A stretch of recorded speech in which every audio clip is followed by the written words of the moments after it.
తండ్రి దేవా తండ్రి దేవా నా సర్వం నీవయ్యా, నీవుంటే నాకు చాలు. తండ్రి దేవా తండ్రి దేవా నా సర్వం నీవయ్యా, నీవుంటే నాకు చాలు. నా ప్రియుడా నా ప్రాణమా నిన్నారాధించెదను, నా జీవమా నా స్నేహమా నిన్నారాధించెదను. నా ప్రియుడా నా ప్రాణమా నిన్నారాధించెదను, నా జీవమా నా స్నేహమా నిన్నారాధించెదను. తండ్రి దేవా ఆనందమా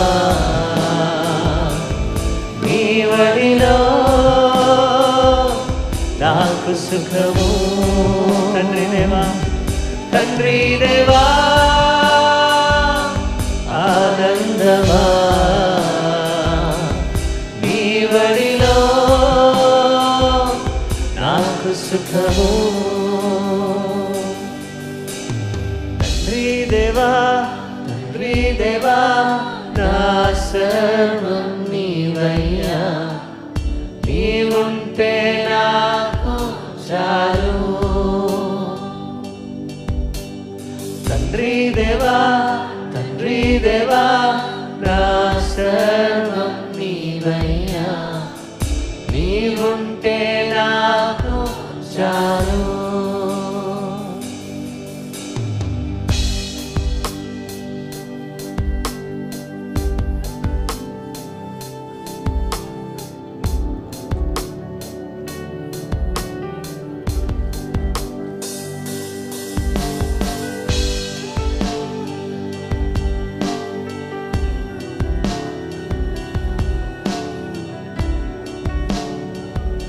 ప్రేమ వర్ణించుట నా వల్ల కాదయ్యా, నీ ప్రేమ వర్ణించుట నా వల్ల కాదయ్యా, నీ కార్యము వివరించుట నా బ్రతుకు చాలదయ్యా. నీ ప్రేమ వర్ణించుట నా వల్ల కాదయ్యా, నీ కార్యము వివరించుట నా బ్రతుకు చాలదయ్యా. తండ్రి దేవా ఆనందమా నీ వడిలో నాకు సుఖము.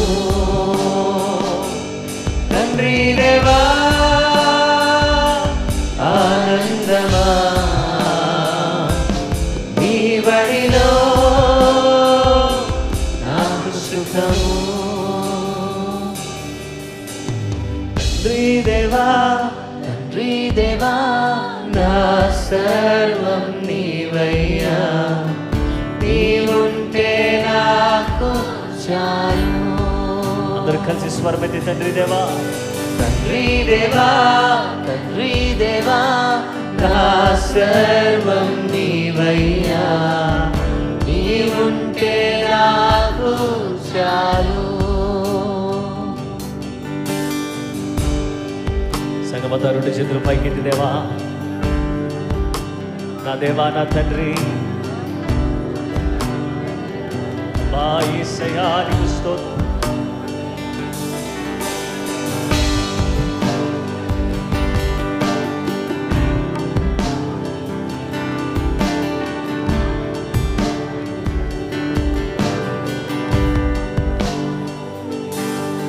నా ప్రాణ స్నేహితుడా నీ సన్నిధి పరిమళమే, చుంటె తేనె కన్నా నీ ప్రేమ మధురమయ్యా. నా ప్రాణ స్నేహితుడా నీ సన్నిధి పరిమళమే, చుంటె తేనె కన్నా నీ ప్రేమ మధురమయ్యా. తండ్రి దేవా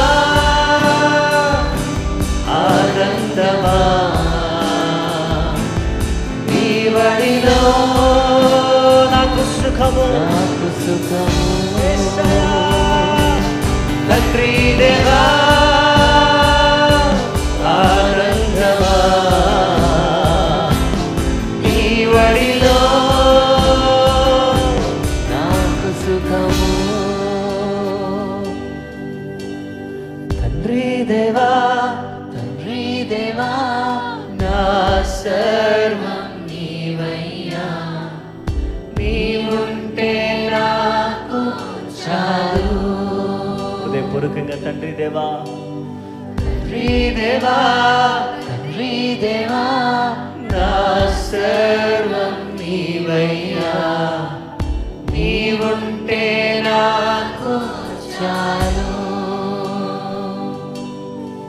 నీ ప్రేమ వర్ణించుట నా వల్ల కాదయ్యా నీ కార్యము వివరించుట నా బ్రతుకు చాలదయ్యా నీ ప్రేమ వర్ణించుట నా వల్ల కాదయ్యా నీ కార్యము వివరించుట నా బ్రతుకు చాలదయ్యా నీ ప్రేమ వర్ణించుట నా వల్ల కాదయ్యా నీ కార్యము వివరించుట నా బ్రతుకు చాలదయ్యా నీ ప్రేమ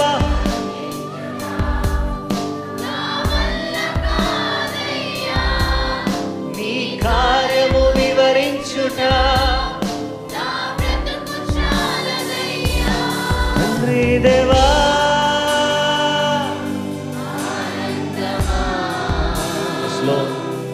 నీ వడిలో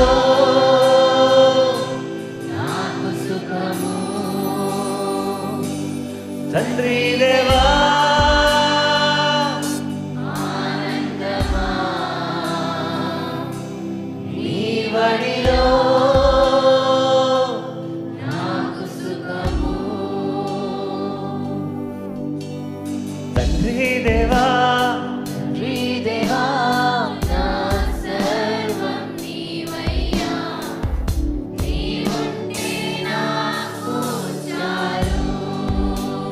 బిగ్గరగా స్వరమెత్తి తండ్రి దేవా తండ్రి దేవా నా సర్వం నీవయ్యా నీవుంటే నాకు చాలు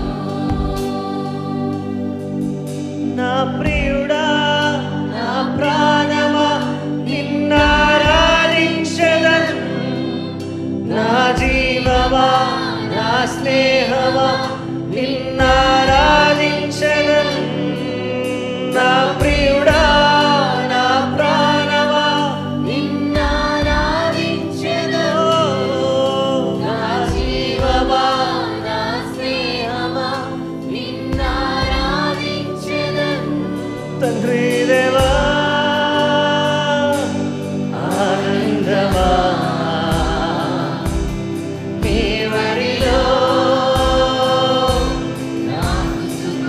worship you Lord తండ్రి దేవా ఆనందమా ఓ రలమా నీ వడిలో నాకు సుఖము మిసిరా తండ్రి దేవా ఆనందమా నీ వడిలో హృదయపూర్వకంగా దేవా తండ్రి దేవా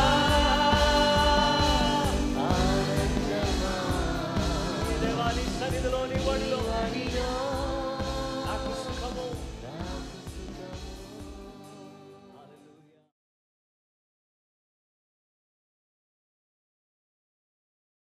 మిరాకల్స్ అద్భుతములు దేవుని వాక్య భాగములో మనం చూస్తే ఈ అంశాన్ని గురించి దేవుని యొక్క వాక్యాన్ని మనం ధ్యానం చేయబోతున్నాం. అద్భుతాలు చేసే 3 ప్రాముఖ్యమైనటువంటి విషయాలను గురించి ఈ సందర్భంలో మనం దేవుని యొక్క వాక్యాన్ని ధ్యానం చేద్దాం. మార్కు రాసిన సువార్త 1వ అధ్యాయం 30-31 వచనాలు మనం చూద్దాం. సీమోను అత జ్వరముతో పడి ఉండగా వెంటనే వారామెను గూర్చి ఆయనతో చెప్పారు. ఆయన ఆమె దగ్గరకు వచ్చి చెయ్యి పట్టి ఆమెను లేవనెత్తను. అంతటి జ్వరము ఆమెను వదలను కనుక ఆమె వారికి ఉపచారము చేయసాగాను. నా ప్రియమైనటువంటి సహోదరి సహోదరులారా, ఈ యొక్క గొప్ప అద్భుతం జరిగింది. ఈ కపెర్నహూములో పేతురు గారి అత్తగారు ఉన్నారు. అయితే ఈ అత్తగారికి సడన్గా జ్వరం వచ్చింది. జ్వరం వస్తే, అయ్యా ఇక్కడ మరి సీమోన్ పేతురు నీకు తెలుసు కదా, వాళ్ళ అత్తగారికి జ్వరం వచ్చింది అని అన్ని యేసు ప్రభు వారికి చెప్పారు. Jesus went to her and taking her by the hand, raised her up, and the fever left her. He raised, fever left. ఆయన ఏం చేశారంటే చెయ్యి పట్టుకొని లేవనెత్తాడు, వెంటనే జ్వరం వదిలిపోయింది. ప్రైజ్ ద లార్డ్, హల్లెలూయా. కాబట్టి దేవుని బిడ్డలారా, యేసు ప్రభువారు అలాగా అద్భుతం చేయగానే ఏం జరిగిందో చెప్తాను. మినిస్ట్రీ అంటే పరిచర్య ప్రారంభం అయింది. అక్కడ ఎవరు పరిచర్య ఎవరికి చేశారంటే, జ్వరంతో ఉన్న ఆమె లేచి వాళ్ళకి భోజనం వండి వాళ్ళకి అన్ని రకాలైనటువంటి పరిచర్యలు చేసినట్టుగా దేవుని వాక్యం మనకు చెప్తుంది. పరిచర్య ఏమండి, యేసుక్రీస్తు ప్రభువారికి ఎవరు పరిచర్య చేశారు? అయ్యయ్యో అప్పటి వరకు జ్వరం వచ్చింది, నీరసం ఉంటుంది కదా అంటే, యేసు ప్రభువారు స్వస్థపరచగానే నీరసం అంతా వెళ్ళిపోయింది. హల్లెలూయా. న్యూ స్ట్రెంగ్త్ వచ్చేసింది. వెంటనే ఆమె హడావుడిగా పనిచేసి వాళ్ళకి పరిచయం చేసి చక్కగా భోజనం పెట్టేసింది. అది కొంతమంది చూడండి, ఉదయం నుంచి సాయంకాలం వరకు చేసినా కానీ వాళ్ళు చేస్తూనే ఉంటారు. అది వాళ్ళ కళ. కొంతమంది ఏంటంటే అలా వెళ్తారు లోపలికి, ఇటు వస్తారు, అయిపోయింది అంటారు. ఏంటంటే వాళ్ళంతా చిటుకులో చేసేసేటటువంటి తలాంతు వాళ్ళకు ఉంటుంది, రోజంతా చేసే తలాంతు కొంతమందికి ఉంటుంది. కాబట్టి ఎవరు ఏ తలాంతుతో ఉన్నారో ఇక్కడ కూర్చున్న వాళ్ళు కానీ వినేవాళ్ళు కానీ దయచేసి చూడండి. ఏమండి అలాగా వేగంగా చాలా కళ్ళు మూసుకొని కళ్ళు తెరిసే అంత లోపల అన్నీ కూడా ఫాస్ట్గా చేసేవాళ్ళు ఉంటారు. కొంతమంది రోజంతా చేస్తూనే ఉంటారు. అది వాళ్ళ కళ, ఇది వీళ్ళ కళ. ఎవరిని ఏమంటలేదు నేను. కాబట్టి అందుకనే దేవుని వాక్య భాగంలో మనం చూస్తే మరి ఇక్కడ ఇవేం చేసిందంటే పరిచర్య చేసింది. అద్భుతం ఏం చేసేటట్టు చేసింది? పరిచర్య చేసేటట్టు చేసింది. మీ జీవితంలో ఎన్నో అద్భుతాలు జరుగుతున్నాయి కానీ మీరు పరిచర్య చేసినట్టు మాత్రం నాకు కనపడట్లేదు. ఎందుకంటే ఆ రోజు ఆమె పరిచర్య చేసింది. ఎన్నో అద్భుతాలు మీ జీవితంలో దేవుడు చేస్తున్నాడు. మరి పరిచర్య అనేది కనపడదే. పరిచర్య అనేటువంటిది ఏ కోసానే ఎక్కడా కూడా ఏమీ కనపడట్లేదే. దేవుని వాక్యం ద్వారా దేవుడు సెలవిస్తున్నాడు. ఆమె లేచి వారికి ఉపచారం చేయసాగాను. ఆమె ఏం చేసిందంటే వాళ్ళకి పరిచర్య చేసింది. She began to serve them. వారికి యేసుప్రభు వారికి, యేసుప్రభు శిష్యులకి ఆమె ఏం చేసిందంటే చక్కగా పరిచర్య చేసినట్టుగా దేవుని వాక్యంలో మనం చూస్తున్నాం. ప్రియమైనటువంటి దేవుని బిడ్డలారా, ఇక్కడ యేసుక్రీస్తు ప్రభు వారికి పరిచర్య చేసినటువంటి వాళ్ళు బైబిల్ గ్రంథంలో చాలామంది మనకు కనబడతారు. వీళ్ళలో రోమాపత్రికలో 16వ అధ్యాయంలో కొంతమందిని వెంటనే మీకు జ్ఞాపకం చేస్తా. మొదటి 2 వచనాలు చదువుతున్నా. కెంక్రేలో ఉన్న సంఘ పరిచారకురాలు ఫీబే అను మన సహోదరిని పరిశుద్ధులకు తగినట్టుగా ప్రభువునందు చేర్చుకొని ఆమెకు మీ వలన కావలసిన ఏదైనా ఉన్న ఎడల సహాయం చేయవలనని ఆమెను గురించి మీకు సిఫారసు చేయుచున్నాను. ఆమె అనేకులకును నాకును సహాయురాలై ఉండెను. ఆమె అనేకులకు సహాయం చేసేది. ఆమె ఫీబే అనేటటువంటి సహోదరి సంఘ పరిచారకురాలు. ఎవరామె? ఇప్పుడు సంఘంలో పరిచర్య చేసేవాళ్ళు కొంతమంది ఉంటారు. వాళ్ళని ఏమంటారంటే సంఘ పరిచారకులు అంటారు. ఎవరి పరిచారకులు? సంఘ పరిచారకులు. అంటే సంఘ పరిచారకులు అంటే సంఘం ఎవరిది? యేసుప్రభు వారిది. యేసుప్రభు వారి పరిచారకులు అనమాట. ఈ పరిచర్య చేసేటటువంటి వీళ్ళను గురించి బైబిల్ మనకు చెబుతున్నటువంటి విషయం ఏంటంటే, పౌలు గారు అంటారు, అయ్యా సంఘ పరిచారకురాలకు ఫీబే అను మన సహోదరి పరిశుద్ధులకు తగినట్టుగా ఆమెను చేర్చుకోండి. మామూలుగా చేర్చుకోవడం కాదు, పరిశుద్ధులను ఎలా చేర్చుకుంటారో just receive her like that. అంటే పరిశుద్ధురాలుగా, పరిశుద్ధులకు తగినట్టుగా ఆమెను చేర్చుకోండి. తర్వాత మీ వల్ల ఏమైనా ఆమెకి అవసరం ఏదైనా ఉందనుకో, అప్పుడు మీరు ఏం చేస్తారంటే ఆమె అవసరాన్ని తీర్చండి. మీకు నేను సిఫారసు చేస్తున్నాను. ఆమె అనేకులకు, తర్వాత నాకు కూడా ఆమె సహాయురాలైంది. అన్నీ ఒక్కళ్ళే చేసేసుకునే కావు, అన్ని పనులు ఒకళ్ళ వల్ల అవ్వవు. మినిస్ట్రీ అనేటటువంటిది చాలా పెద్ద బాధ్యతతో కూడింది. దాంట్లో ఎవరి వంతు వాళ్ళు చేసుకుంటూ వెళితే సజావుగా చక్కగా సాగుద్ది. అంతేగాని చాలామంది అనుకునేటటువంటి విధానం ఏంటంటే అది ఏదన్నా ఉంటే పాస్టర్ చేసుకుంటే మంచిది కదా అన్నట్టుగా ఉంటారు. ఇప్పుడు చూడండి, మీ ఇంట్లో పని మీరే చేసుకోండి అన్నట్టుగా, ఇది చర్చ్ అంటే పాస్టర్ గారిదేనేమో, ఆయన చేసేసుకుంటే అయిపోద్ది అని అనుకున్నారు. చర్చ్ అంటే పాస్టర్ గారిది కాదు, చర్చ్ అంటే యేసు ప్రభుది. యేసు ప్రభు సంఘానికి మీరు పరిచారకులు అనుకో, మీరు పరిచర్య చేస్తున్నటువంటి క్రమంలో మిమ్మల్ని మీరు తగ్గించుకుని పరిచర్య చేస్తున్నారనుకో, మీ యొక్క హోదాకు ఏమాత్రం కూడా భంగం కలగదు అన్నమాట. ఇక్కడ ఫీబే అనేటటువంటి ఆవిడ పరిచర్య చేస్తుంది. అక్కడేమో పేతురు అత్త పరిచర్య చేసింది, అద్భుతం జరిగింది. ఈమె జీవితం కూడా మారిపోయింది కాబట్టి ఈమె కూడా సంఘ పరిచారకురాలు అయిపోయింది. 16వ అధ్యాయం 3వ వచనంలో, క్రీస్తు యేసునందు నా జత పని వారైన ప్రిస్కిలకును అకులకును నా వందనములు చెప్పుడి. దేవుని బిడ్డలారా, 4వ వచనాన్ని కూడా మనం చూస్తే ఏముందంటే, అక్కడ 4వ వచనాన్ని మనం గమనించినట్లయితే, ఈ యొక్క రోమాపత్రిక 16వ అధ్యాయము 4వ వచనంలో పరిశుద్ధ గ్రంథం ఈ విధంగా చెప్తుంది. అకుల ప్రిస్కిల్లా అనేటటువంటి వాళ్ళ గురించి 3-4 వచనాలు. క్రీస్తు యేసునందు నా జత పని వారైన ప్రిస్కిలకును అకులకును నా వందనములు చెప్పురి. వారు నా జత పనివారు, నాతో కూడా వాళ్ళు ఏంటంటే నా జత పనివారు, అంటే దే ఆర్ కోవర్కర్స్, నాతో కూడా పనిచేసేవాళ్ళు. అకులకును ప్రిస్కిల్లకు వందనాలు చెప్పండి, వారు నా ప్రాణం కొరకు తమ ప్రాణం ఇచ్చుటకైనను తెగించిరి. మరియు వారి ఇంట ఉన్న సంఘమునకును వందనములు చెప్పుడి. చూసారా, వారేమో అకుల ప్రిస్కిల్లా అనేటటువంటి వాళ్ళు తమ ప్రాణాన్ని ఇవ్వడానికి సిద్ధంగా ఉన్నారు. అంత మాత్రమే కాకుండా వాళ్ళ ఇంట్లో కూడా సంఘం ఉంది, ఆ సంఘానికి కూడా వందనాలు చెప్పండి. నేను మాత్రం కాదు, అన్ని జనుల్లో సంఘముల వారందరూ వీరికి కృతజ్ఞులు అయి ఉన్నారు. వీళ్ళందరూ కూడా సంఘాలన్నీ, ఎన్నో సంఘాలు కదా, ఏది ఈ యొక్క అనేక ప్రాంతాల్లో, గలతీలో, ఎఫీసీలో, ఫిలిప్పీలో, ఇలాగ అనేక ప్రాంతాలన్నీ కూడా సంఘాలన్నీ ఎక్కడున్నాయంటే అన్ని జనుల మధ్యలో ఉన్నాయి. ఈ సంఘాల వాళ్ళందరూ కూడా వీళ్ళు కృతజ్ఞతలు చెప్తున్నారు. ఎందుకంటే వీళ్ళు చాలా ప్రార్థనా పరులు, పౌలు కోసం ప్రాణం ఇవ్వడానికి ముందుకు వచ్చినటువంటి పరిచారకులు.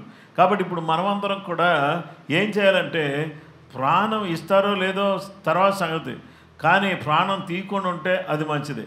తర్వాత ఇంకోటి ఏంటంటే, దైవజనుల కోసం ప్రాణం ఇచ్చేటటువంటి వాళ్ళగా ఉండాలి.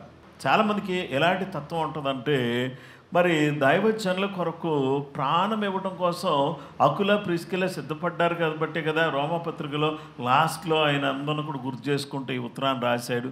ఫీబే అనేటటువంటి పరిచారకురాల గురించి రాశాడు. అకుల ప్రిస్కిల్లా అనేటటువంటి వాళ్ళు ప్రాణం ఇవ్వడానికి వాళ్ళు ముందుకొచ్చారు అని రాశాడు. ఆ తర్వాత ఇంకా పౌలుతో పాటు ప్రయాసపడినటువంటి వారు చాలామంది ఉన్నారు. వాళ్ళలో మరియా అనేటటువంటి ఒక బిడ్డ కనపడుతుంది. 12వ వచనం 6వ వచనంలో మరీ కనపడుతుంది మనకి. దేవుని వాక్య భాగంలో మనం చూస్తే, మీ కొరకు బహుగా ప్రయాసపడినాను అంటే, మరియా అనేటటువంటి ఆవిడ కూడా ఏం చేసిందంటే బాగా ప్రయాసపడింది అనమాట. ఎవరి కోసం ప్రయాసపడిందంటే, ఈ యొక్క ప్రభు సన్నిధిలో ఆమె చాలా అద్భుతంగా ప్రయాసపడినటువంటి బిడ్డగా ఆమె మనకు కనబడుతుంది.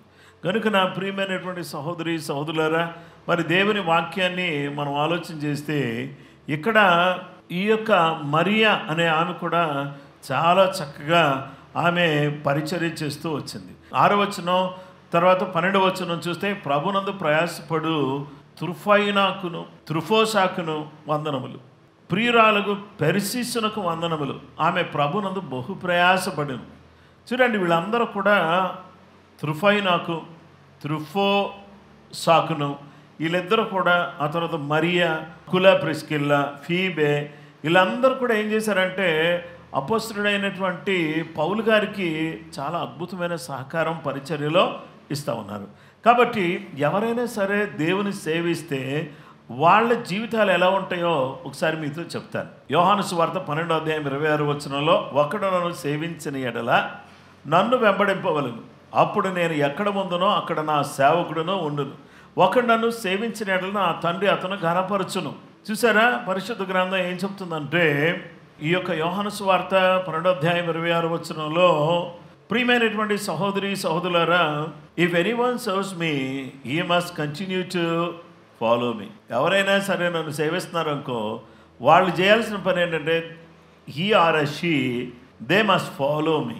వాళ్ళు నన్ను వెంబడించాలి. ఎలాగ నన్ను వెంబడించాలంటే, నన్ను స్థిరంగా నన్ను హత్తుకుని ఏ విధమైనటువంటి లోక సంబంధమైనటువంటి విషయాల్లో పాలు పంపులు పొందకుండా వారు నా యొక్క మాదిరికరమైన జీవితాన్ని వారు తీసుకుని నా మాదిరికరమైన జీవితాన్ని వారు తలంచుకుంటూ వాళ్ళు ఏం చేయాలంటే నన్ను వెంబడించాలి. ఒకవేళ చనిపోవలసిన అవసరం వచ్చిందనుకో, అయినా కానీ నన్ను సేవించే వాళ్ళగానే ఉండాలి. ఏమన్నా ఒకవేళ ఈ సేవించేటటువంటి టైంలో నన్ను వెంబడించాలి, నన్ను స్థిరంగా ఉండి నన్ను హత్తుకుని వెంబడించాలి. అలాంటి సందర్భంలో ఒకవేళ ఏదైనా పరిస్థితి వచ్చి చనిపోయేటటువంటి పరిస్థితి ఒకవేళ దాపురించినప్పటికి కూడా మనం ఏం చేయాలంటే మనం ప్రభువుని వెంబడిస్తూనే ఉండాలి అనే విషయాన్ని ప్రభు మనకు తెలియపరుస్తూ ఉన్నాడు. కాబట్టి ఒకవేళ మీరు నన్ను సేవించారనుకో, నా తండ్రి ఏం చేస్తాడంటే మిమ్మల్ని ఘనపరుస్తాడు. మీరు నన్ను సేవించారనుకో, నా తండ్రి ఏం చేస్తాడు, ఒక నన్ను సేవించిన నా తండ్రి అతనిని ఘనపరచును.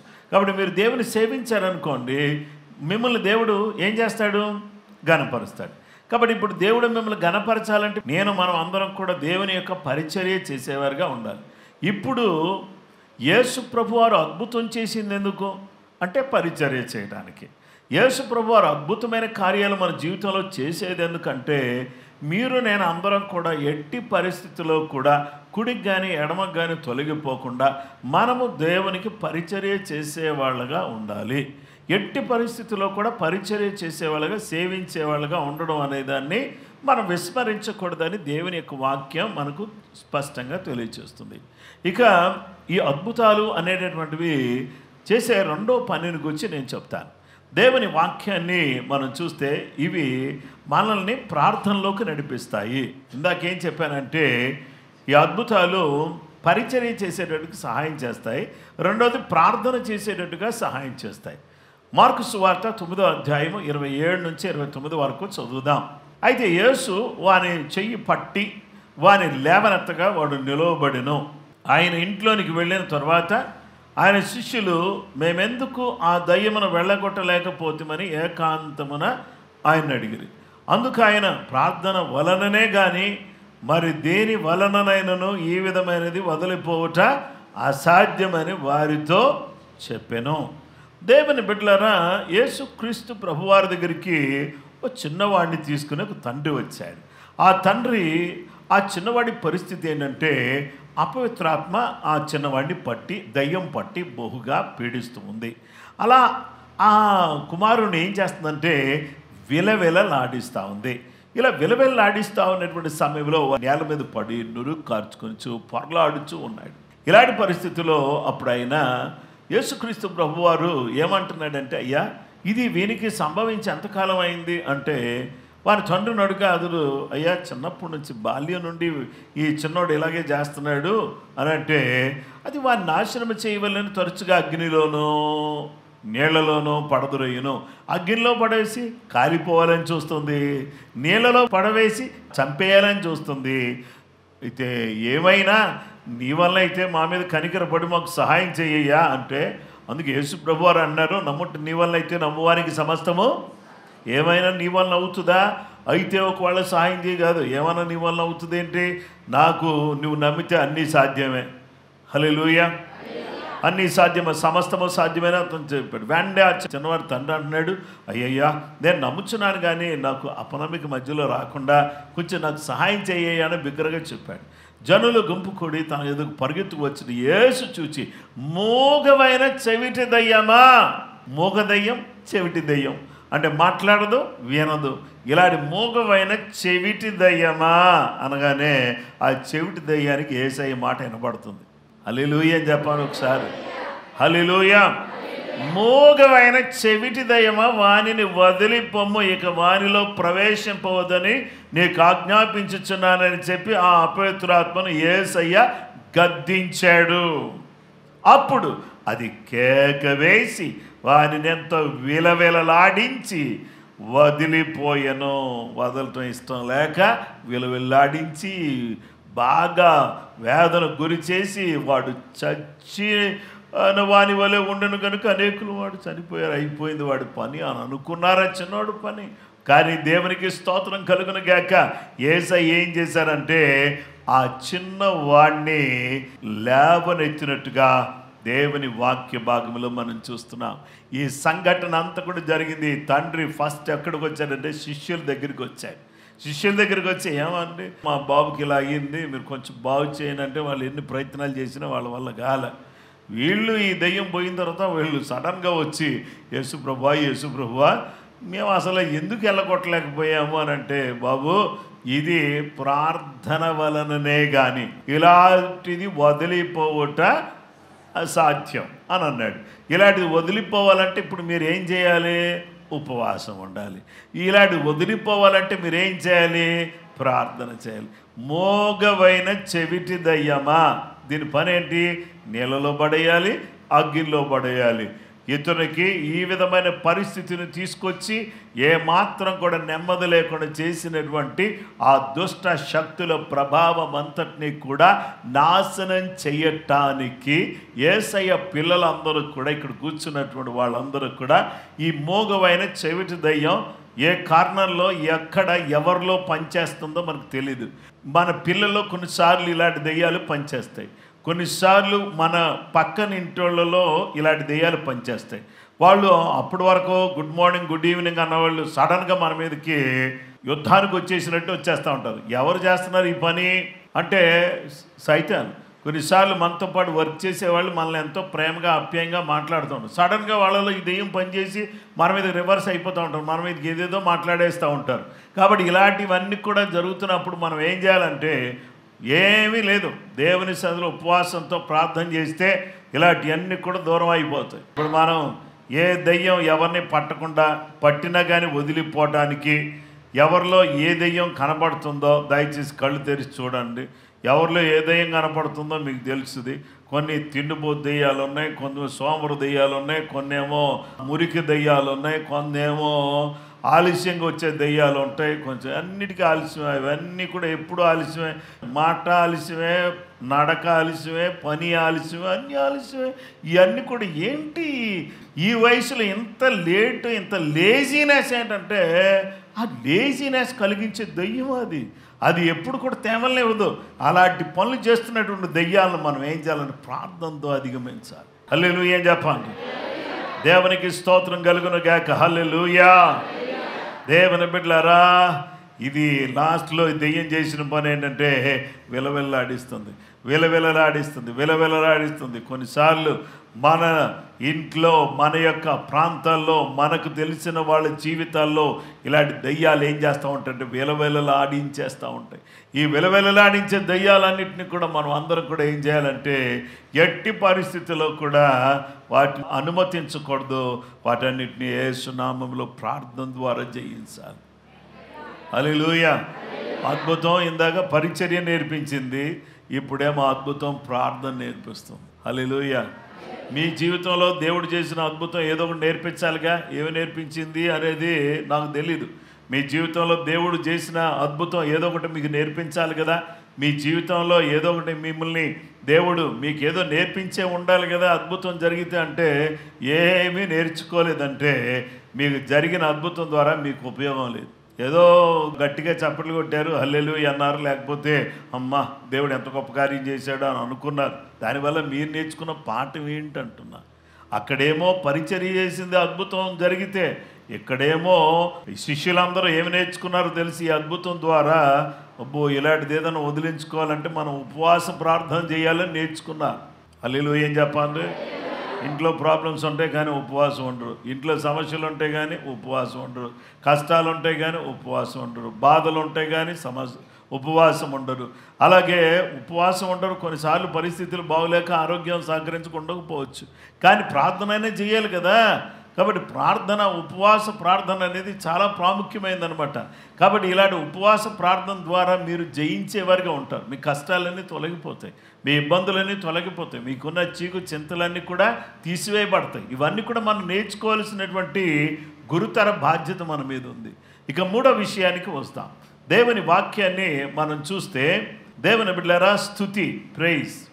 దేవుని పిల్లలమైనటువంటి మనము అపొస్తలుల కార్యాలు 3వ అధ్యాయంలో ఆ వచనాలన్నీ కూడా చదవను, కానీ నేను ఒక మాట అక్కడున్న సందర్భాన్ని చెప్తాను. ఈ యొక్క శృంగారం అనే దేవాలయపు ద్వారం దగ్గర ఒక వ్యక్తిని కొంతమంది తీసుకొచ్చి కూర్చోబెడుతున్నారు. కూర్చోబెట్టినప్పుడు ఆ వ్యక్తి అక్కడికి వచ్చి కూర్చుని భిక్షం అడుక్కుంటున్నాడు. అయితే ఎవరిని అడిగారో తెలుసా? పేతురు, యోహాన్ని ఈ శృంగారం అనే దేవాలయం దగ్గర భిక్షం అడుగుతూ ఉన్నారు. వాళ్ళు ఏమన్నారంటే, వెండి బంగారాలు మా దగ్గర లేవు, వెండి కంటే బంగారం కంటే మిన్న అయింది మా దగ్గర ఉంది. మా దగ్గర వెండి లేదు, బంగారం లేదు, దానికంటే మిన్న అయింది ఉంది. నీ ప్రాబ్లంకి సొల్యూషన్ మా దగ్గర ఉంది. హల్లెలూయా. నీవేదైతే ప్రాబ్లం ఫేస్ చేస్తున్నావో ఆ ప్రాబ్లంకి సొల్యూషన్ మా దగ్గర ఉంది. ఏదైతే నీవు సమస్య ఎదుర్కొంటున్నావో ఆ సమస్యకి పరిష్కారం మా దగ్గర ఉంది.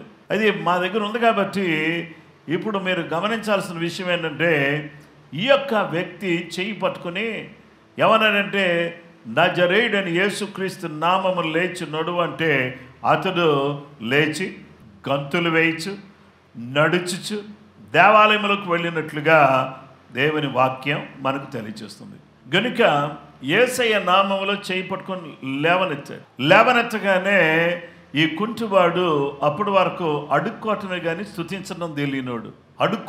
ఎప్పుడు అడుక్కోవటమే కానీ స్తుతి అనేది అతనికి తెలియదు. పోనీ ఆ అడుక్కున్న డబ్బులు వచ్చినా కానీ అతను ఎప్పుడు స్తుతించినటువంటి దాఖలాలు లేవు. అయితే అతను ఏం చేశాడో తెలుసా? యేసయ్య నామములో స్వస్థత పొందుకున్నాడు. యోహాను సువార్త 16:23లో ఆ దినమని మీరు దేని గురించి నన్ను అడగను, మీరు తండ్రిని నా పేరట ఏమి అడిగినో ఆయన మీకు అనుగ్రహించునని మీతో నిశ్చయముగా చెప్తున్నాను. తండ్రిని మీరు ఏమి అడిగినా మీకు చేస్తారు. దేవునికి స్తోత్రం. ఏదైనా అడగటం కోసం వచ్చారా? ఏదైనా దేవుని దగ్గర విచారణ చేయడం కోసం వచ్చారా? ప్రభు ఏం చేయబోతున్నాడు అనేటువంటి దాన్ని తెలుసుకోవడం కోసం వచ్చారా? అయితే ఆయన పేరట మీరు ఏమడిగినా ఆయన మీకు అనుగ్రహిస్తాడు. Whatever you ask the father in my name as my representative, we are all representatives of God on this planet. మనందరం కూడా దేవుని ప్రతినిధులం. అందరూ చెప్పండి, ఎవరు అండి? ఇప్పుడు మనం ప్రతినిధులు అడిగితే ప్రభు కార్యం చేయడా? మనందరం ప్రతినిధులం. ఎవరు అపాయింట్ చేశారు మనల్ని? మన విశ్వాసం ఎలా అయ్యాం? దేవుని కృప వల్ల అయ్యాం కదా. ఇప్పుడు మనం ఈ భూలోకంలో మనం ఎవరు? మీరెవరు అంటే యేసయ్య ప్రతినిధులు. యేసయ్య ప్రతినిధులందరూ కూడా చేయాల్సిన పని ఉంది. If you are a representative, what you have to do? You have to work as a representative. అయితే మనకందరికీ తెలియాల్సిన విషయం ఏంటంటే, మన యేసయ్యను గురించి మనం చెప్పడానికే భూమి మీద ఉన్నాం. మనందరం ఎవరి ప్రతినిధులు ఇక్కడ? యేసయ్య ప్రతినిధులు. ఎవరి కోసం మాట్లాడాలి? కూర్చున్నా, నిలబడినా, పడుకున్నా, నడుస్తున్నా, ఎక్కడున్నా, వీధిలో ఉన్నా, ఎక్కడున్నా సరే యేసుక్రీస్తు ప్రభువుని గురించి మాట్లాడాలి. మీరు యేసయ్య ప్రతినిధులు. యేసయ్యను చూపించాలి, క్రియల్లో చూపించాలి, మాటలో చూపించాలి, పద్ధతిలో చూపించాలి, మన బ్రతుకులో చూపించాలి. అలా చూపించారనుకో ఎవరో ఒకళ్ళకి మేలు కలుగుతుంది. హల్లెలూయా. కాబట్టి అందుకని ఇప్పుడు అందరూ కూడా వీళ్ళు ఏం చేశారంటే, దేవుని బిడ్డలారా యేసయ్య ప్రతినిధులుగా మన అందరం కూడా ఏమడిగినా కానీ దేవుడు మనకి ఇస్తాడు. హల్లెలూయా. యేసు ప్రభువారు అద్భుతాలు చేసే దేవుడు. ఎప్పుడైతే ఏ అద్భుతం జరిగిందో కుంటివాడు స్తుతించడం ప్రారంభించాడు. అడుక్కోవటం మానేశాడు, స్తుతించడం ప్రారంభించాడు. ఏం చేశాడండి? అడుక్కోవటం, కొంచెం భిక్ష వేయండి బాబు అని అడగటం మానేసి స్తోత్రం హల్లెలూయా అంటున్నాడు. లోపల హల్లెలూయా స్తోత్రం రోజు వినేవాడు, ఎప్పుడు ఏనాడు కూడా స్తోత్రం అనలేదు ఆయన. ఈరోజు నడవటం స్టార్ట్ చేశాడు, కొత్త జీవితం ప్రారంభం అయిపోయింది, కొత్త బ్రతుకు వచ్చేసింది. స్తుతిస్తున్నాడు, ఆరాధిస్తున్నాడు, దేవుని ఘనపరుస్తున్నాడు. హల్లెలూయా. ఇప్పుడు దేవుని పిల్లలు స్తుతిస్తే ఏం జరుగుతుందో తెలుసా? దేవుని సన్నిధి మన ఇంట్లోకి దిగి వస్తుంది. దేవుడు ఉండాలంటే స్తుతి ఉండాలి. దేవుని సన్నిధి దిగి రావాలంటే అందరూ కూడా ఏం చేయాలి? ఏక మనసుతో, ఏక స్వరంతో అందరూ కూడా ఆలయంలో దేవుని స్తుతించారు. దేవుడు తన మేఘాన్ని దించాడు. అక్కడ యాజకులు కూడా నిలవలేకుండా పోయారు. ఆ తర్వాత వీళ్ళు స్తుతిస్తూ ఉన్నారు. ఇంకా 2వ దినవృత్తాంతంలోనే నేను చెప్పాను. అది కొంచెం ముందుకు వెళ్తే అక్కడ యుద్ధం వచ్చిన టైంలోనేమో యెహోషాపాతు రాజు స్తుతించే వాళ్ళని అక్కడ పెట్టాడు. వాళ్ళు పరిశుద్ధ అలంకారాలు ధరించుకుని వాళ్ళు ఏం చేస్తున్నారంటే, దేవునిని యెహోవా కృప నిత్యము నిరంతరముండును, ఆయన స్తుతించుని స్తోత్రాలు చేస్తున్నారు, స్తుతిస్తున్నారు. ఇలా స్తుతించడం వల్ల ఏమైందంటే, బ్రదర్ వినండి, సిస్టర్ వినండి, ఏం జరిగిందో తెలుసా? ఇలా వీళ్ళు స్తుతిస్తూ ఉంటే దేవుడు వారికి ధైర్యం ఇచ్చాడు.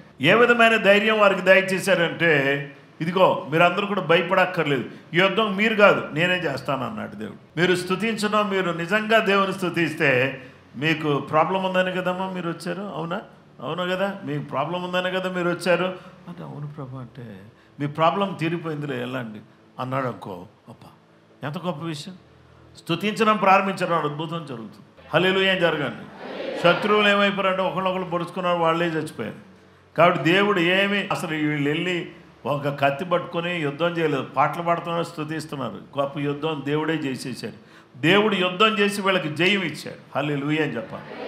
దేవుని బిడ్డలారా, ఈరోజు వాళ్ళ మీద ఉన్నటువంటి మాటుగాండ్రందరూ కూడా హతులైపోయారు. ఇలాగే మన మీదకి ఎవరైనా శత్రువు వచ్చి మనల్ని ఏదో గందరగోళం చేద్దాం, అయోమయాన్ని గురి చేద్దామని వాడు ఎన్ని రకాలైన ప్రయత్నాలు పన్నాగాలు పన్నినా వాటన్నిటిని నాశనం చేయటానికి స్తుతే మనకు ఆధారం. కాబట్టి అందుకనే అద్భుతం జరిగిన వెంటనే చూసారా ఏం జరిగింది, కుంటివాడు నడవడం ప్రారంభించిన వెంటనే దేవుని స్తుతించడం ప్రారంభించారు. మరి ప్రభు దయ వల్ల మనం అందరం కూడా అద్భుతాలు పొందుకున్నామా లేదా అంటే, అందరూ ఏమంటారంటే ఏదో ఒక అద్భుతం నీ జీవితంలో, నువ్వు పుట్టినప్పటి నుంచి ఇప్పటి వరకు ఏదో అద్భుతం నీ జీవితంలో జరిగే ఉంటుంది. జరిగిందా లేదా అంటే జరిగిందనే అంటారు. అయితే జరిగితే ఇప్పుడు మనం పరిచర్య చేయాలి కదా, జరిగితే మనం ప్రార్థన చేయాలి కదా, జరిగితే మనం దేవుని స్తుతించాలి కదా. ఇలా స్తుతిస్తూ దేవుడు చేసిన అద్భుతాలకు మనము తిరిగి ప్రత్యుత్తరముగా మనము చేయాల్సిన పని ఏంటంటే పరిచర్య చేద్దాం, ప్రార్థన చేద్దాం, ప్రభు నామాన్ని ఆరాధిస్తాం, ప్రభు నామాన్ని స్తుతిస్తాం, ప్రభువుకు మహిమ ఘనత ప్రభావాలు ఆరోపిస్తాం. అలా చేయటం వల్ల మన జీవితంలో దేవుడు చేసిన అద్భుతాలకు ఒక చక్కటి పాఠం మనం నేర్చుకున్నట్టుగా అవుతుందన్నమాట. అలాగా మనం చేయటానికి కృపగల దేవుడు, దయగల దేవుడు మనకు సహాయం చేసేటట్టుగా మనం అందరం కూడా ఏం చేద్దామంటే దేవుని పాదాల దగ్గర మనం అందరం కూడా ఏం చేద్దామంటే ప్రార్థన చేద్దాం.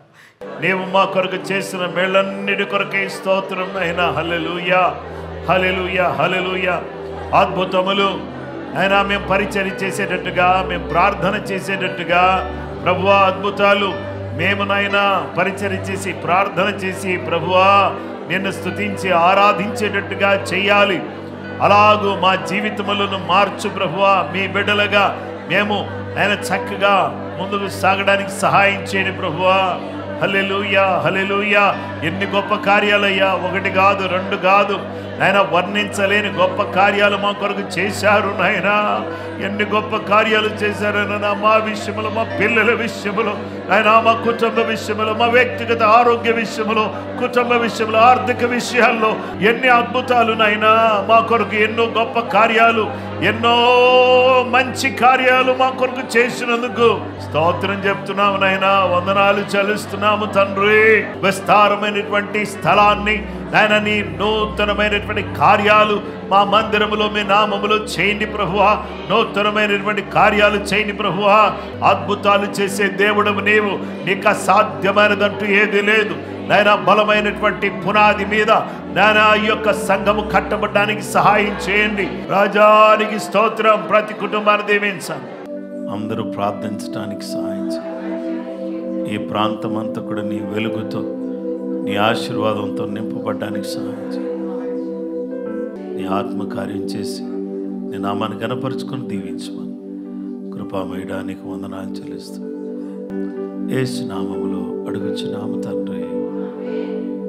మన పరమ తండ్రి దేవుని ప్రేమ, కుమారుడైన యేసుక్రీస్తు ప్రభువారి యొక్క కృప, పరిశుద్ధ ఆత్మదేవుని నిత్య సన్నిధి సహవాసం చేరుమున మనకును సకల లోకములను పరిశుద్ధులకు సదా తోడే నడిపించును గాక.